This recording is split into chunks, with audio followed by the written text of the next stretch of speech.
I, 22M, have been with my girlfriend Trisha, 22F, for almost 3 years now, and I really need advice because I feel like I'm losing my mind over this situation. We met during our freshman year of college when we were both 19. She lived down the hall in my dorm building, and we kept running into each other in the communal kitchen. One night we ended up talking until 4 a.m. about everything and nothing, and that was it. I was completely smitten. Trisha was different from any girl I had dated before. She was smart, funny, and genuinely kind. She was studying psychology while I was in engineering, but we both shared a love for true crime documentaries and could spend hours discussing theories about unsolved cases. We started dating officially after 2 months of hanging out, and things were perfect for the longest time. I should provide some background about Trisha's family because I think it's relevant to what's happening now. She comes from a very conservative Christian family in a small town. Her father is a deacon at their church, and her mother runs the Sunday school program. They're the type of people who believe homosexuality is a sin and that therapy can fix it. Trisha has 2 older brothers who are both married with kids, and a younger sister who's still in high school. Her parents constantly pressure her about when she's going to settle down and start a family like her brothers. Growing up, Trisha's best friend was Emma. They met in middle school and were inseparable throughout high school. Trisha always talked about Emma like she hung the moon. According to Trisha, Emma was the only person who truly understood her during those difficult teenage years. They would have sleepovers almost every weekend, and Trisha said Emma was the one who helped her start questioning some of her family's more conservative beliefs. Our relationship was great for the first 2.5 years. We moved in together at the start of our junior year, which was a huge deal because Trisha's parents initially opposed it. They only agreed after Trisha promised we would sleep in separate bedrooms. We don't. We talked about marriage, kids, and our future together. I really thought she was the one. Everything changed about 6 months ago. Trisha started acting different, more distant and distracted. She would spend hours texting someone and hide her phone screen when I walked by. At first, I worried she might be cheating with another guy, but I trusted her enough not to snoop. Looking back, maybe I should have paid more attention to the signs. Last month, she finally told me what was going on. We were sitting on our couch after dinner when she suddenly started crying. She admitted that she thinks she might be bisexual and has been struggling with these feelings for months. She said she's always been attracted to women but suppressed it because of her family. Then she dropped the bomb. She wants to explore these feelings by having a threesome. At first, I tried to be understanding. I know her family's views on sexuality really messed with her head growing up. She told me about this one time in high school when her mom caught her watching a movie with a lesbian kiss scene and made her pray for forgiveness. So I get why she might have repressed these feelings. But the more we discussed the threesome idea, the more red flags started appearing. She had very specific rules about how it would work. She said she wanted to find a woman we both agreed on, but the woman had to be less attractive than her. When I asked what she meant, she said she didn't want me to be more attracted to the other woman than her. She also said that during the threesome, I wouldn't be allowed to touch the other woman at all. I could only touch Trisha while she explored with the other woman. When I pointed out that this seemed more like she wanted to have sex with a woman while I watched, she got defensive and said I was being unsupportive of her journey. The jealousy issues didn't stop there. She got upset when I asked if she had any women in mind for this arrangement. She said she did but wouldn't tell me who because she was worried I might find them attractive. She also said she would need to approve any porn I watched leading up to the threesome to make sure I wasn't fantasizing about the wrong things. Trisha keeps insisting this is just about sex and exploration, but I'm not so sure. When I asked her what happens if she realizes she's more attracted to women than men, she got really quiet. Then she said that wouldn't happen because she loves me, but something about the way she said it felt off. Her best friend Emma knows about all of this because apparently Trisha has been confiding in her. Last week, Emma texted me out of the blue saying I should support Trisha's exploration because it's better than the alternative. When I asked what she meant, she said something cryptic about how suppressed desires often lead to cheating. That message really bothered me because it felt like a threat. I suggested Trisha talk to a therapist about all this first. Not because I think being bisexual needs therapy, but because I think she has a lot of complicated feelings to sort through about her sexuality and her family's beliefs.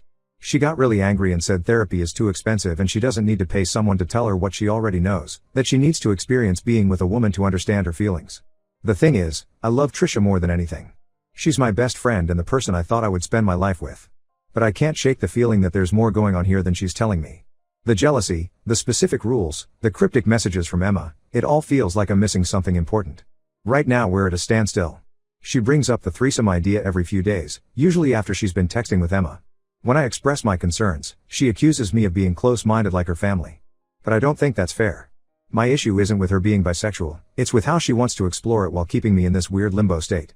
I don't want to break up, but I also can't marry someone who has these unexplored feelings hanging over our relationship. What if we get married and 5 years from now she regrets not exploring more? Or what if we try the threesome and her jealousy issues make it a disaster?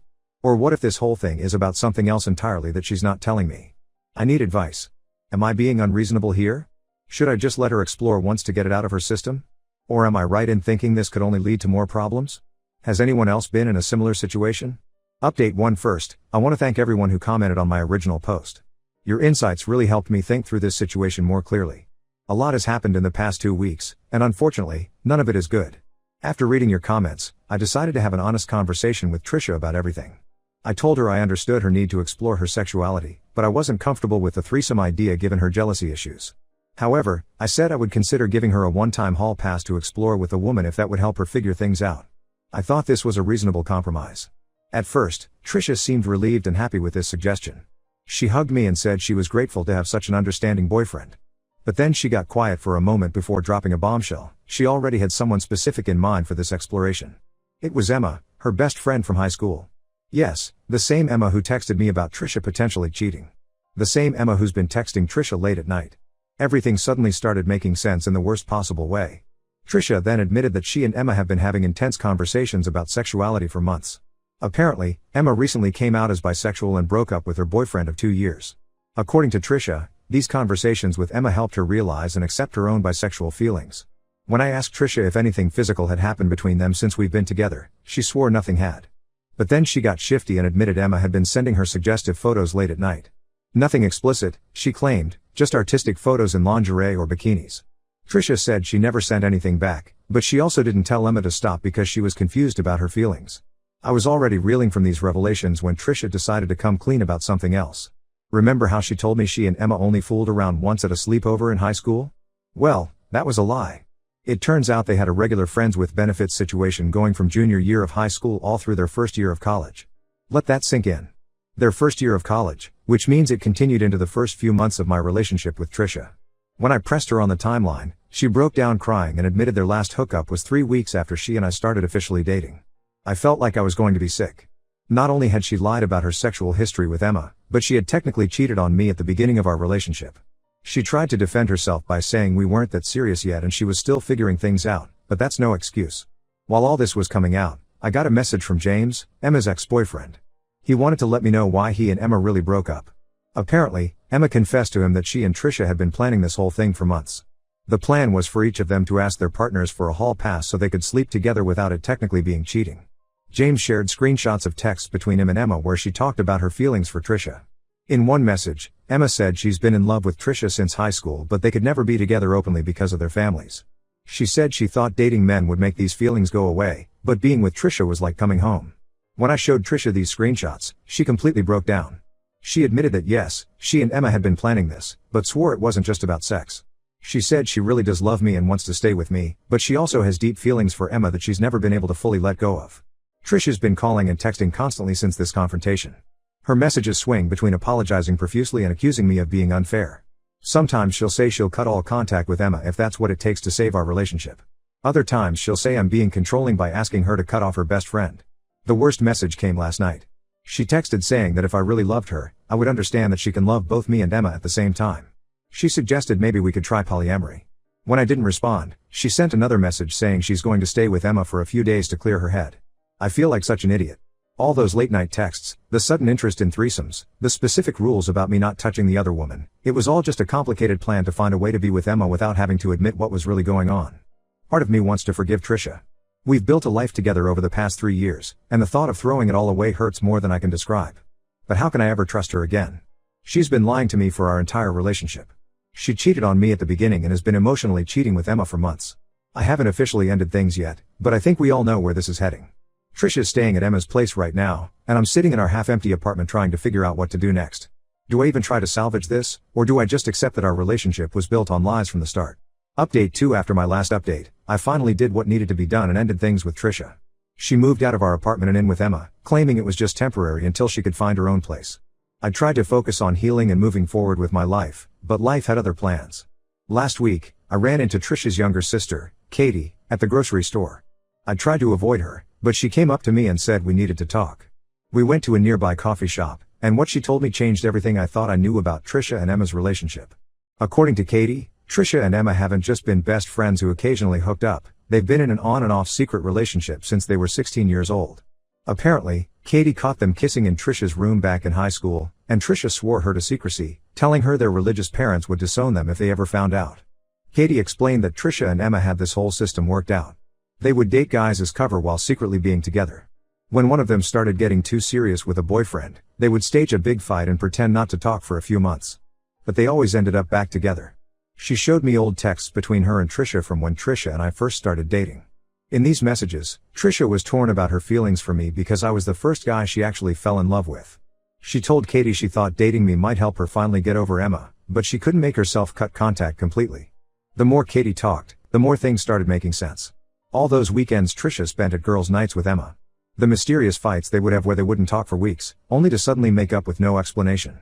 The way Trisha would get weird and quiet whenever Emma started dating someone new. Even their career choices were connected. They both chose colleges in the same city despite getting accepted to better schools elsewhere. Emma even switched her major to psychology after Trisha did. Everything in their lives was orchestrated to keep them close to each other while maintaining their cover.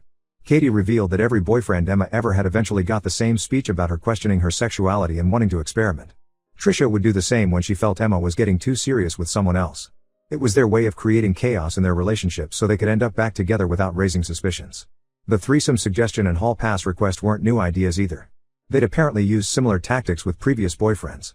Katie showed me social media posts from their past relationships. There was a clear pattern of them dating guys at the same time, then suddenly both becoming single around the same time, then mysteriously not talking to each other for a while before starting the cycle again. When I asked Katie why she was telling me all this now, she said she felt guilty for keeping their secret all these years.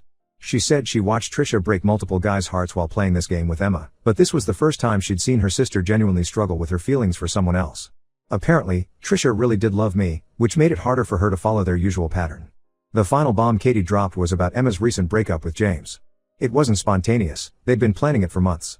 Emma's coming out was orchestrated to coincide with Trisha asking me about exploring her sexuality. They thought if they timed it right, they could finally be together openly without their families suspecting they'd been in a relationship all along. After talking to Katie, I went home and looked through old photos of Trisha and Emma on social media. Now I could see what I missed before, the lingering touches, the way they looked at each other, the identical jewelry they sometimes wore. There were even comments from years ago where their friends joked about them being a couple, which they always laughed off as a joke. I feel completely blindsided. The whole time I thought I was in a committed relationship, I was actually just a pawn in their elaborate game of hiding their relationship from their families. Every moment of our relationship was tainted by this secret, and I never had a clue. Update 3: It's been 3 months since Katie revealed the truth about Trisha and Emma's relationship, and a lot has happened. I thought I should give one final update to close this chapter of my life. Trisha and Emma are officially together now. They finally came out to their families 2 weeks ago, though not entirely by choice. Someone from their church saw them kissing at a restaurant in a nearby city and told their parents. Both families reacted exactly as they'd feared. Trisha's father quoted Bible verses about abomination and told her she was no longer welcome in their home. Emma's parents are threatening to cut off her college funding. Her mother even called the psychology department at their university, trying to get Emma removed from the program because she doesn't have the right moral character to be a therapist. Last week, Trisha showed up at my apartment unannounced. She looked different, her hair was cut short, and she had dark circles under her eyes. She said she wanted to explain everything and apologize properly. According to her, she really did fall in love with me, which wasn't part of their usual plan. She said being with me made her think she could finally be normal and make her family happy. She explained how she and Emma started their relationship. They were at church camp when they were 16, and during a sermon about the sins of homosexuality, they held hands under their Bible study books. That night, they kissed for the first time behind the prayer chapel. The irony wasn't lost on either of them. Trisha cried while telling me how they created this system of dating guys to keep their families from suspecting anything. She said every boyfriend before me was just a cover, but I was different. She claimed she truly loved me and thought she could choose me over Emma, but years of hiding their relationship had created a bond she couldn't break. She asked if we could be friends, saying she missed our true crime documentary discussions and my terrible engineering jokes. I told her no. While I sympathize with the pressure she faced from her religious family, it doesn't excuse lying to me for 3 years. She could have been honest instead of manipulating me into being part of their cover-up. The last thing Trisha told me before leaving was that she and Emma are moving to California next month. They both got accepted into graduate programs there, and they want to start fresh somewhere far from their families. She said she hopes I can forgive her someday, but she understands if I don't. Emma reached out too, sending a long email apologizing for her role in everything.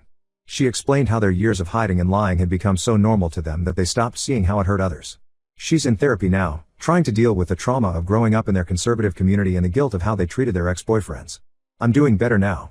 The anger has faded, replaced by a kind of sad understanding.